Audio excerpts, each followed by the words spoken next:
Abraham Lincoln அப்படிங்கிற இவரை உங்களுக்கு கண்டிப்பாக தெரிஞ்சிருக்கும். இவர் 16வது யூஎஸ் பிரசிடெண்ட்டாக பதவி ஏற்கிறாரு. அதற்கு முன்னாடி 8 முறை அவர் தோற்று போகிறாரு எலெக்ஷனில்.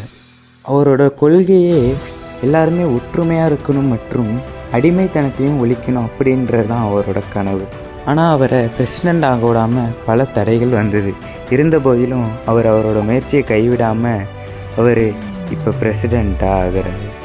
அவர் பதவியேற்ற நேரம் யூஎஸ் மிகவும் மோசமான நிலையில் இருந்தது. பல போர்கள், பிரிவினைகள் மற்றும் அடிமைத்தனம் அப்படின்ற போன்ற அதிக விஷயங்கள் இருந்தது. நாட்டோட சட்ட திட்டங்களை மாற்றி சரியான வழியில் செயல்பட்டார். மக்களுக்காக ஏற்றுக்கொள்ளும் ஆட்சி மக்களாட்சி அப்படின்ற கொள்கையை ஃபாலோ பண்ணார்.